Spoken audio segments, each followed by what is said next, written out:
Gareth Edwards' film The Creator asks audiences the important questions in life. What separates AI from humanity? What is the natural next step for technology's development? And what if we got another Neil Blomkamp movie that wasn't utterly terrible? The Creator is a politically charged sci-fi action thriller set in an alternate history where the United States has banned the use of AI machines and is waging a war against the global facility still making them.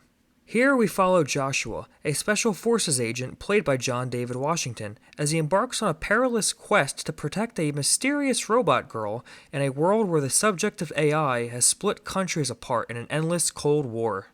Movies and TV shows have been discussing the topic of robotics extensively over the last few years. AI was even the villain in the latest Mission Impossible film. We've seen it done time and time again. Here, it is used as the inciting incident for an all-out war. And director Gareth Edwards is no stranger to gritty sci-fi war movies. His entry to the Star Wars franchise, Rogue One, had a similar dingy style to it.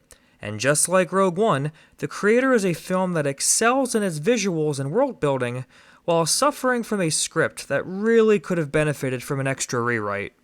But let's talk about the good first. As stated before, the movie looks incredible.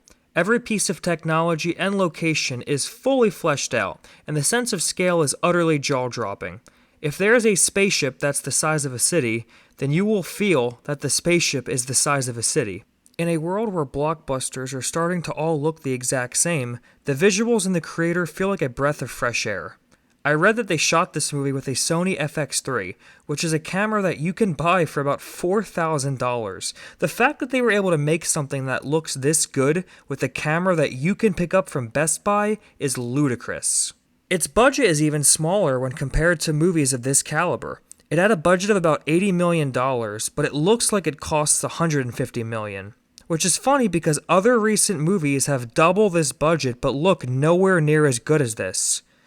God, I swear Marvel movies are part of a money laundering scheme at this point. Anyway, the lived-in visuals help provide a sense of tangibility to the sci-fi setting. There's a lot of ideas here that take clear inspiration from films such as Blade Runner and Akira, while still having its own unique style. Here, Greg Fraser continues to cement himself as one of the best cinematographers working today. While the world itself is original, its core story of a hardened badass protecting a young special girl is nothing that we haven't seen before. John David Washington is good in the role, but it's really Madeline Una Voiles who steals the show.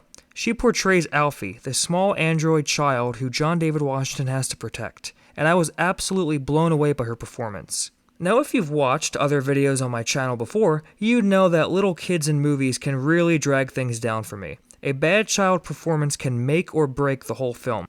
But I thought she was able to succeed at hitting both the emotional moments as well as the humorous ones. Allison Janney is also terrific as the film's villain. She plays the typical human soldier character but with some nice depth. In a world torn apart by war, there is effort to give every participant proper motivation. People on both sides feel that they are in the right, which makes the conflict feel more real.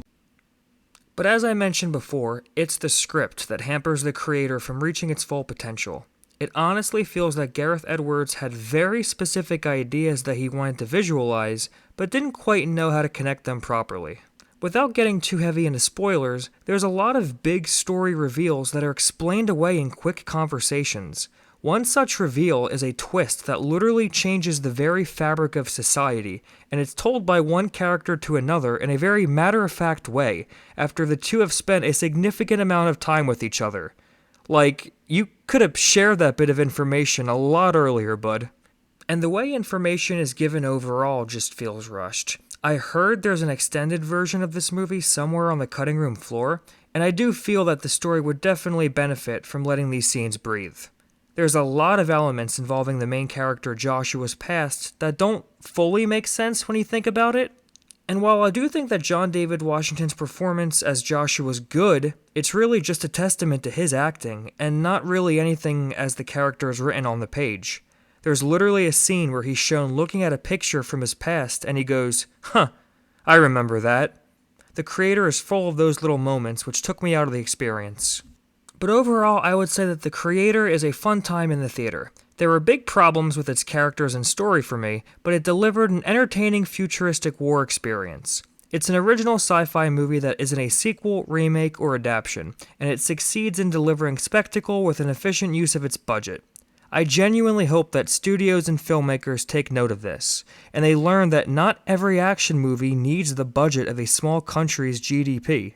I hope that the creator inspires a whole wave of sci-fi films, although let's hope they have slightly better scripts. I give the creator a C+.